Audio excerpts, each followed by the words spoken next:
ഋഷഭ കണ്ടു. ഞാൻ ആദ്യമേ തന്നെ പറയാം, ഇതൊരു പൊട്ട സിനിമയായിരുന്നു. പക്ഷേ അസഹനീയമായ സിനിമയായിട്ടും അതേപോലെ ഒട്ടും സഹിക്കാൻ പറ്റാത്ത സിനിമയായിട്ടും തോന്നിയില്ല. കണ്ടിരിക്കാൻ പറ്റും. 2 മണിക്കൂറാണ് ഈ സിനിമയുടെ ദൈർഘ്യം. അതുകൊണ്ട് കണ്ടിരിക്കാൻ പറ്റും. 2.5 മണിക്കൂർ ആയിരുന്നെങ്കില് ചിലപ്പോ നമുക്ക് അസഹനീയമായ ഒരു അവസ്ഥ നമുക്ക് തിയേറ്ററിൽ നമുക്ക് തോന്നിയേനെ. പക്ഷേ എന്തോ ക്രിയേറ്റേഴ്സിന് അങ്ങനത്തെ ഒരു ധാരണ ഉണ്ടായി. നമ്മുടെ ആ ഒരു കാര്യത്തിൽ കരുണ കാണിച്ചു. ഒരു മോശം സിനിമാനുഭവം തന്നെയാണ് സിനിമ തരുള്ളൂ. പക്ഷെ എന്നാ പോലും വെറുതെ ഇരുന്ന് ഇങ്ങനെ കണ്ടിരിക്കാം എന്നാണ് എനിക്ക് പേഴ്സണലി തോന്നിയത്. എനിക്ക് വേറൊരു കാര്യം തോന്നുന്നു വെച്ച് കഴിഞ്ഞാൽ ഈ സിനിമ എഴുതിയിരിക്കുന്നതും ഡയറക്ട് ചെയ്തിരിക്കുന്നതും നന്ദകിഷോറാണ്.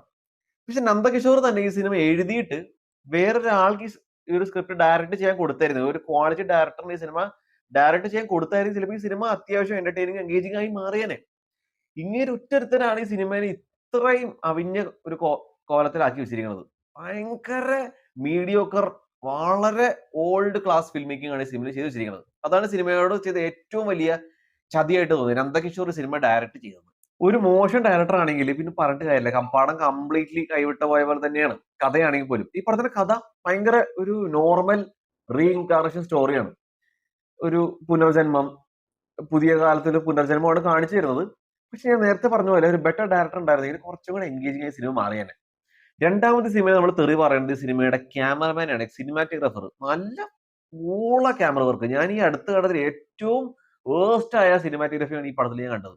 ശരിയാ, ഇതിന്റെ തൊട്ട് മുന്നേ ഫാറം എന്ന സീരീസ് ഉണ്ട് നിവിൻ പോളിയുടെ. അതിലും ഭയങ്കര ഊള ക്യാമറ വർക്കായിരുന്നു. പക്ഷെ അത് പോട്ടെ, അതൊരു നോർമൽ ആയ ഒരു മലയാളം സീരീസ് ആണ്. അത്യാവശ്യം ലോ ബഡ്ജറ്റിലൊക്കെ നോർമൽ ബഡ്ജറ്റിലൊക്കെ എടുക്കുന്ന സീരീസ്.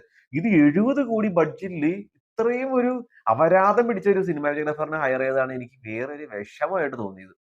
നല്ലൊരു സിനിമാറ്റോഗ്രാഫി ഒക്കെ ചെയ്യുന്ന ഒരു വ്യക്തിനെയൊക്കെ ഹയർ ചെയ്യേണ്ട സമയത്ത് ഇത്രയും ഒരു മീഡിയോക്കർ ലെവൽ ഒരു ക്യാമറ വർക്കാണ് ഈ പടത്തിൽ ചെയ്ത് വെച്ചിരിക്കുന്നത്. അതാണ് ഈ പടത്തിന്റെ വേറൊരു വലിയൊരു പോരായ്മ.